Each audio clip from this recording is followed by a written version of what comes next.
Alright, hello everybody. Welcome to the first video of a multi-part series guide that is just going to be going over the basics of the Napoleonic genre, but more specifically the basics about how to play Black Powder.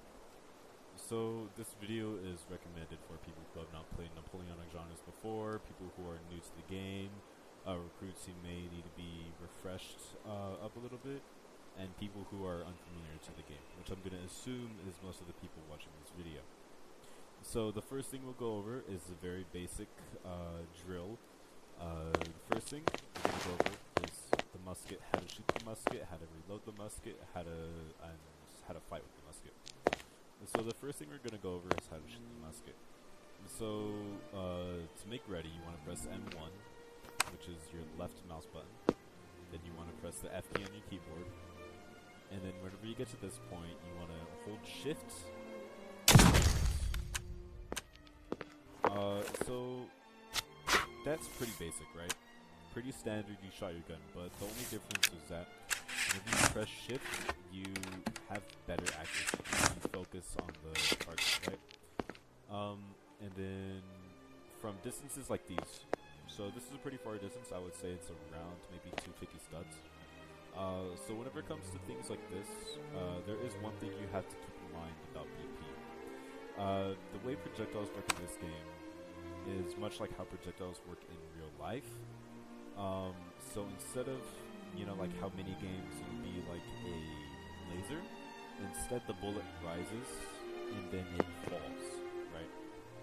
And for the musket in particular, it rises to about 200 studs before it falls off. So at ranges like these, you want to aim just a bit higher. Like, you want to aim higher than that, but you get the general idea. Whenever it comes to studs like those, you have to compensate for your aim. But whenever it comes to studs that are maybe like 200 below, you can generally aim in the general direction. Of course, that's depending on elevation, but for now, just aim in the middle if you can literally just like see them up close. That's really it for the basic musket shooting drills, and now we move on to the melee drills. So press E to equip your bayonet, and then press X to go into melee mode. So I would say melee is a bit more nuanced than shooting, because it does take a certain amount of skill to properly pull off melee in this game. So we'll just go over the different damage of the body parts first, and then the basic combos. So you have to keep in mind that different body parts have different damages. So I'll just go through the list. So we have lead, 10 damage. It takes 10 kills to hit. It takes 10 hits to kill somebody. Then we have the arm, which does, it does 20 damage, which means it takes 5 hits. And then we have the torso, which does 40 damage. And then we have the head, which is 60 damage, which is the most damage. So generally, whenever you're fighting in combat, you want to try to avoid hitting the arms or legs because they do relatively no damage. And you want to focus on hitting the torso and the head. So the very basic combo you can do is bottom swing, top swing, head. That is a full 100 to 0 combo in 2 hits right there. And that's very basic. Just for today, I'll go into some of the more nuanced topics in melee, but not much. So, whenever you're fighting in melee, it can get very messy sometimes, because you're like, oh my god, I just hit this guy like 5 times, why didn't he die? Well, probably the reason why is because, let's say you're fighting another person with a musket, for example, and they have the upswing. So I can't really show right now, but what is happening is that the animation for the upswing makes it so that my 2 arms are covering the right side of my head. So for example, if this person was holding an upswing, their arms would be right here. So let's say if they're holding an upswing, right, you try to go to the right of them and then you hit them, right? And you're like, oh wait, I didn't do any damage. Well, that's because you just hit their arms. So if they're holding an upswing, instead of trying to hit somewhere here, you can aim your musket, your bayonet, so that it hits and you kind of swing your the animation is still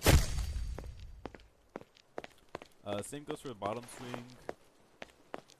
If you see them holding like top swing or something like that, it's generally not a very good idea to go bottom swing. But the thing is with bottom swing is that if your opponent is already low, then it's a quick way to finish them off. So then now we go over another nuanced topic. So sometimes if you go into melee and you're fighting somebody and then you so you charge at them, like what the hell, what just happened?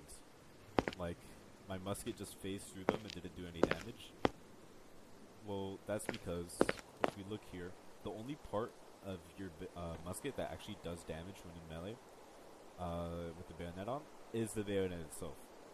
So whenever you're hitting somebody, you cannot go like this, or you cannot go like this. Okay, that's a bad example. You cannot go like this, and then it'll just you can phase right through them, right? So you kind of have to keep a distance, and you have to gauge your distance. This is a bit hard at first, but the more you practice and the more you play the game, the more natural it gets. So for example, if I'm right here, and then I swing, instead of just like standing still, you can do this thing where because you're still in the attack animation, there's a bit of a delay between the attack and then the recovery animation. So you can kind of exploit this by swing and then swing your cursor right there. Swing and then swing by your attack animation. Alright, so that's it for the basic drills of the musket. Next video, I will go over the more nuanced topics on skirmishing and movements and all of that stuff.